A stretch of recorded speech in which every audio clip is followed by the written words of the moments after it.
process of doing this resin top on this Bistro table. First of all, at Amazon you can get this. It's called Roving Cove, and this is the Hefty Fit Safe Edge Furniture Edge Cushion.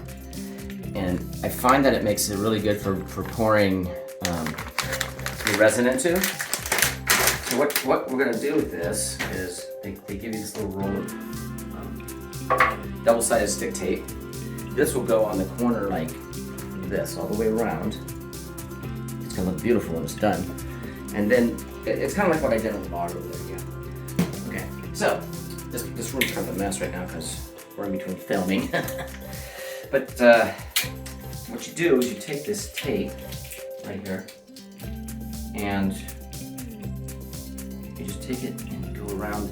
This is going to be interesting because I've never done a circle with this, so it's going to be kind of difficult, I think, trying to get this to go around the edge of this, like so.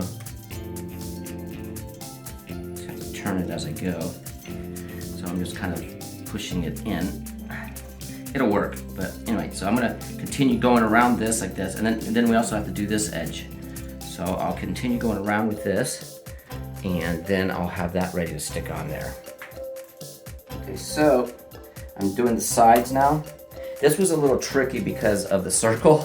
I mean, you can see the tape here. So it's a double-sided stick tape that goes on there.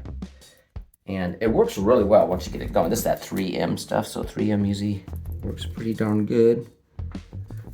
But you have to take this all the way around the perimeter of it. And then we're going to stick that.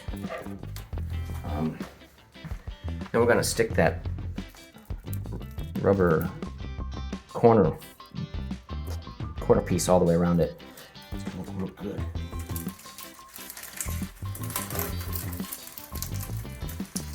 Okay, now I want this bumper in the back here, this area here, so when I come back to join it, the seam will be in the back somewhere. And this stuff, when you get it on there, it sticks real good. I'm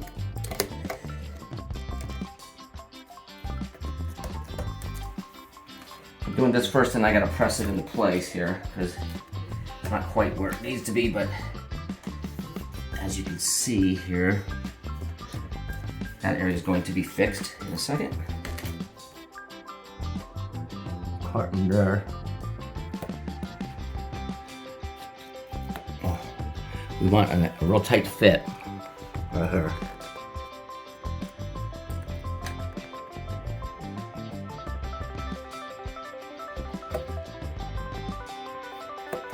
So it has a little bit of a seam, and gonna be okay.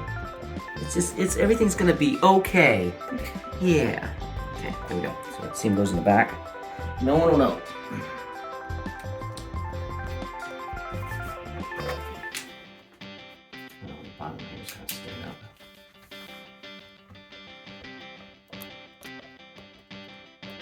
Alright, that looks good. Now I'm gonna lay some cans in here. Let's see what that looks like. Yeah. It's like a puzzle. Yeah.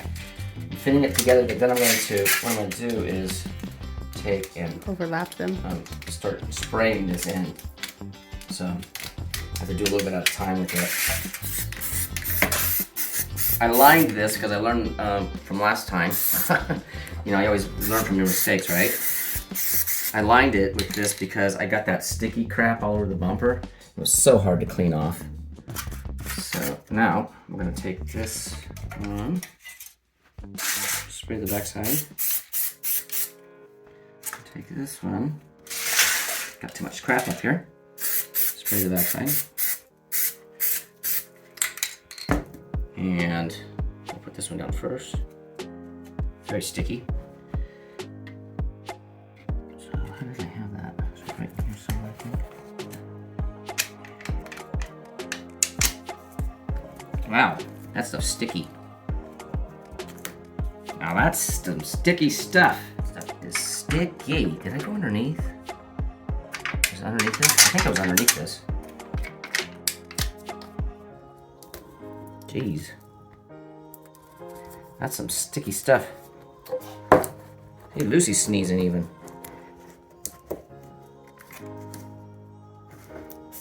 Oh, poor Lou. This must be making her sneeze. Alright, there's 2 down. So the overlap is coming together. And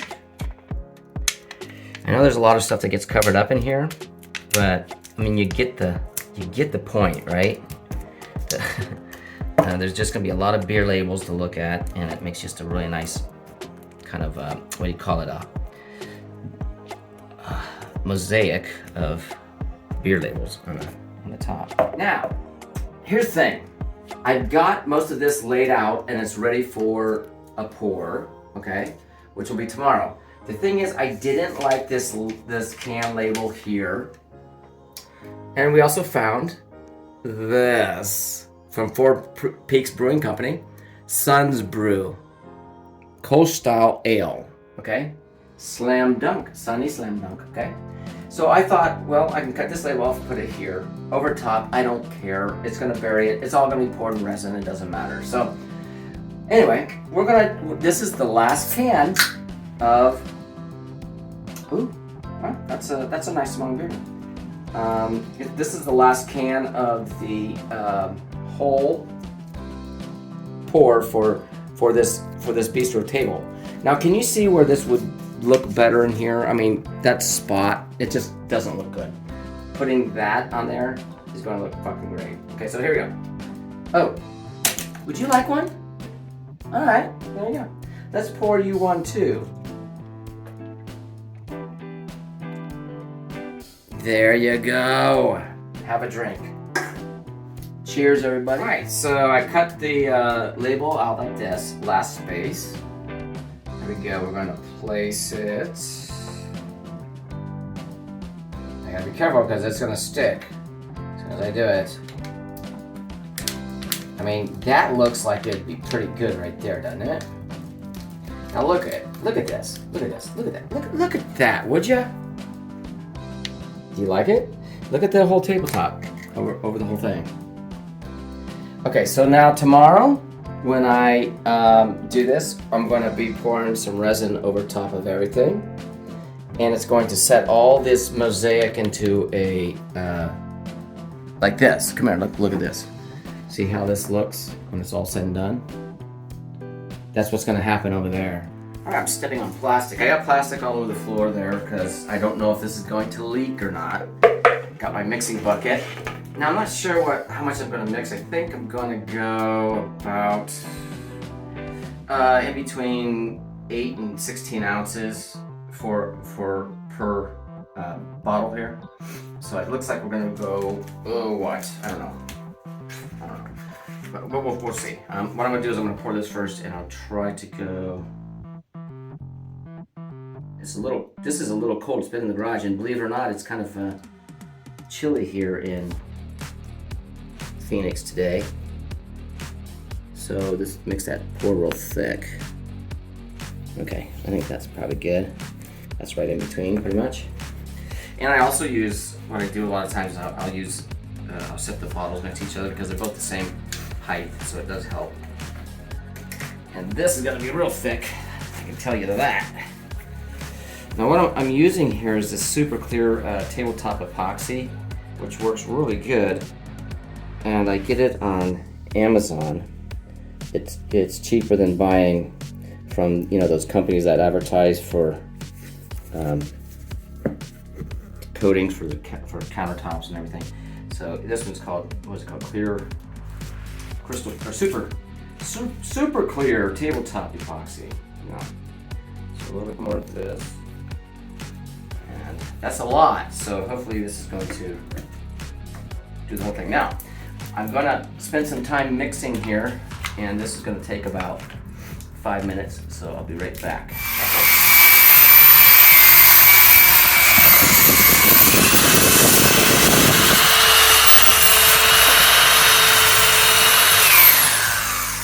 So this is still a little bit thick, and it's just so chilly out. But we're gonna pour it, and then it's gonna be white because of the mix, and then I'm going to take that blowtorch to it, and it should lighten it up. Now, on a lot of the shows, you see them use, like I said before, you'll see them use the, got something in there, the paintbrushes, and cut it with a paintbrush. I found just from messing around that if you use, there's a little piece of something in here. There you go. If you use like a spackling tool like this, a plastic one, you can reuse it many times. So, okay, here we go. Let's take this and start spreading this out on here. Man, this is really thick today. I'm used to it being so thin when you do this because it's warm, but this will work. It's just gonna take some time. And it looks like glue right now because of the, the bubbles in it. It'll clarify as soon as I put the torch to it. And I say torch, I mean I'm using a heating gun, but you can use a, like I said in the last show, you can use propane torch if you want. That's good for a lot of bigger projects. This is just such a small project, and it's going to cover everything very nicely. All right, so now I'm going to use the heat gun on it and get as hot as possible. This might take a little bit more time on this one because of the amount of bubbles in it. It's got to heat up.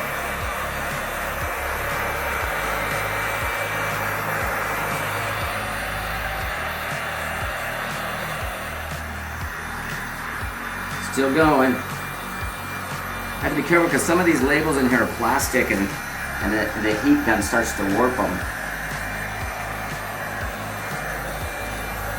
But because it was so cold, now you can see the label's pretty good. But because it was so cold, it was so milky, and it takes a while to heat it up. I might have to use a nail in that one. That's floating. I didn't want it to float.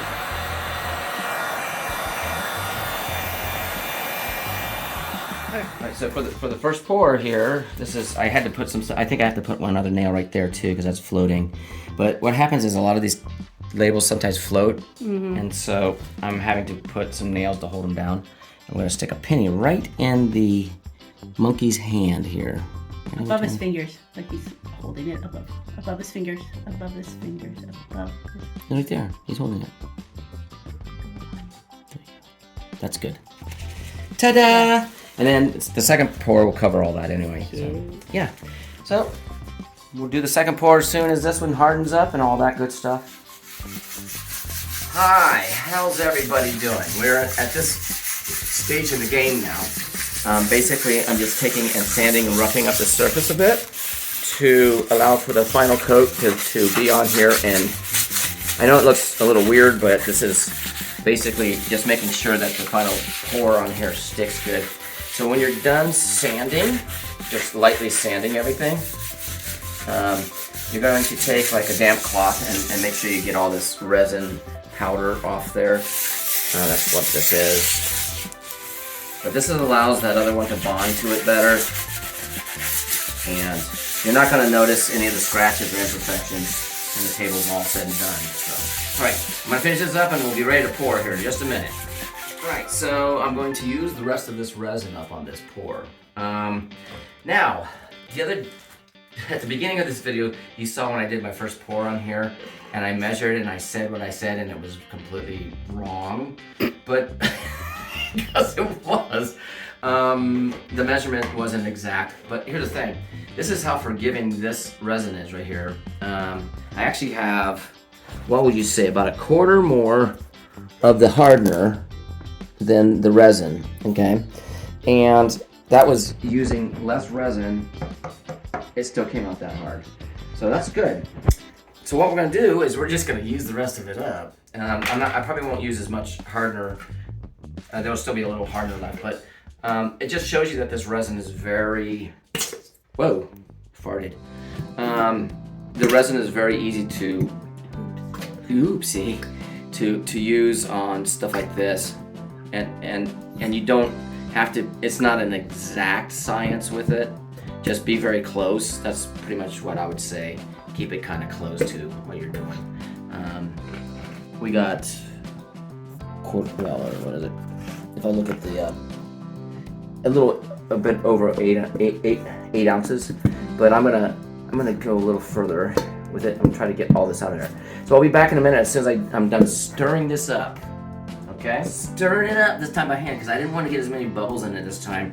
Last time it took forever with the heat gun to get all the bubbles out of this surface. Now you see I cleaned this down with a cloth. It's still scratchy. Once you get this final pour on here, you won't see any of those scratches anyway. So all the uneven lips, stuff like that, they're gonna be buried underneath this beautiful resin. It's gonna look like glass. Here we go. I'm using the last time I did this on the other counter, I used that paintbrush to do the final, oh jeez, I almost put that final pour in there. But I'm just gonna do the same method I did before and just, oh geez, don't want that in there. Yeah, make sure your surface is very clean and you don't have any extra crap on there like I just pulled off. All right, here we go. So we're just gonna pour, we're gonna fill up. The second pour is so pretty because you can actually see, and I'm gonna do this a little bit at a time because I'm gonna have to probably use more of this. I want it full enough to cover everything, all those little pieces sticking out, and you'll just bury it underneath this like you have a piece of glass over top. And some people say, why don't you just do the glass? Well, this seals it in real good. It'll never come out of here again. You don't have to worry about it. I have some other pours that I'm going to do after this one, but this is the one that was on my list here. How can it? This is on my list to get done, and this is exciting. Just like the bar was very exciting. So I hope you guys all like it. I'm gonna probably finish this up. I'll be right back. Can you see the bubbles popping on there? Look at that. See, this is where it gets like glass. That's really cool.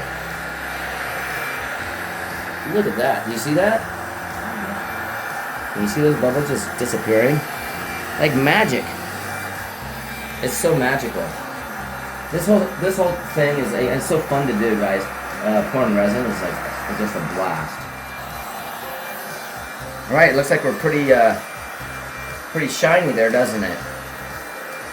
That's all embedded in some resin, and that's all the resin I have for this time. So the next time around, we got something else that's going to be really cool to do. But this one is, I would call it finished, and I will show you the finished product exactly when we can set a beer can on it, which will be tomorrow. Okay?